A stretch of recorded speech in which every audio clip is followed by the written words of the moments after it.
Norvegiyadagi faoliyatchi Abdulla Ayubning Twitter uchurida xabar qilinishicha, ilgari Turkiyada o'qib qaytgan Nihat Nijat, Anqar, Zulyar Yasin, Subih Tursun, Rahmanjan, Ahmadjan, Farruh Rahim, Subih Mardan, Olimjon Abdukerim qatorliq 10 nafar yosh o'tgan yilning oxiri tutqun qilingan. Bu yil 1-oyda ularning ustidan sud ochilgan bo'lib, oradan 6 oy o'tganda ularning 10 yillikdan 20 yillikka qadar kesib o'tilganligi oilasiga uqtirilgan. Ulardan biri Urumchi Tangritog' davlat amonlik soqchilar tomonidan 22-iyul kuni tutqun qilinganligi dalillangan Rohila Jaloliddinning o'g'li Zulyar Yasin bo'lib, u 15 yillik kesilgan.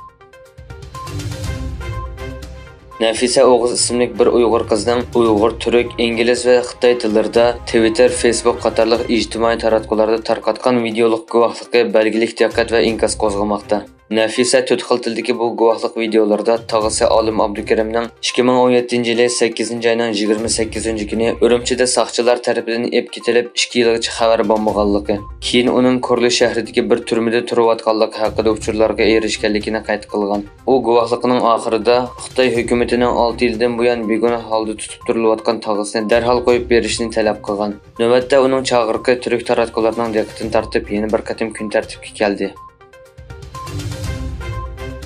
Xitoyning Sharq Turkiston xalqiga irqiy qirg'inchilik yurgizish vositasi sifatida qo'llangan jazo lageri asarlarini Tibet rayonida ko'paytganligi oshkorlandi.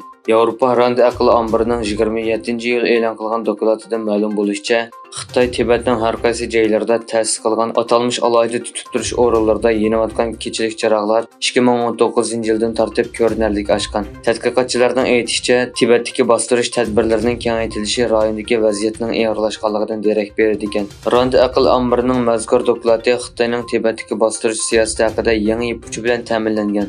Rand Yevropa tadqiqot o'rni Tibetdagi 79 alohida tutib turish o'rnini tekshirgan bo'lib, sun'iy hamroh bilan bo'shliqdan kuzatish orqali oylik o'rtacha o'lcham bo'yicha hisoblab chiqqan va rayonda kechasi yoritilgan binolarning ko'lamining oshganligini bayqagan.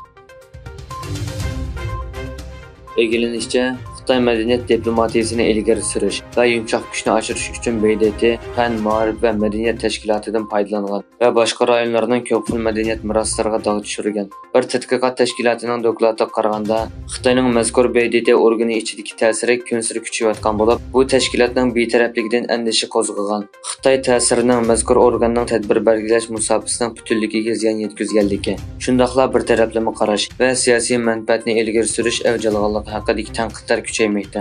Ma'lum bo'lishicha, Xitoy BDT, Fan, Ma'rif va madaniyat tashkilotining yillik xomchotiga eng ko'p to'lab qo'shgan davlat bo'lib, yillik $65 million bilan ta'minlaydi.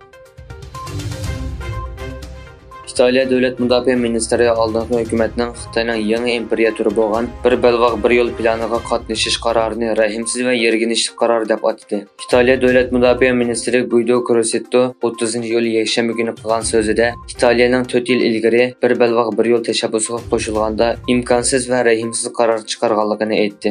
Italiya oldingi hukumat davrida bir balvoq bir yo'l turiga qatnashgan bo'lib, Xitoyning bu qurilishiga qatnashgan g'arbdagi birdan-bir asosiy davlat. İtaliyaning navbatdagi hukumati bu turdan qanday chekinib chiqishni o'ylashmoqda. Xitoyning poytaxti Beyjingda yoqqan qattiq yomg'ir sababidan 11 odam o'lgan bo'lib, g'oyib bo'lgan 27 odamni izlash xizmati davomlashmoqda ekan. Hozirga qadar Beyjingning 13 rayonida 44673 odam nachar havo rayoning ta'siriga uchragan bo'lib, 127 ming kishi Beyjingdagi bexatar joylarga tarqoqlashtirilgan.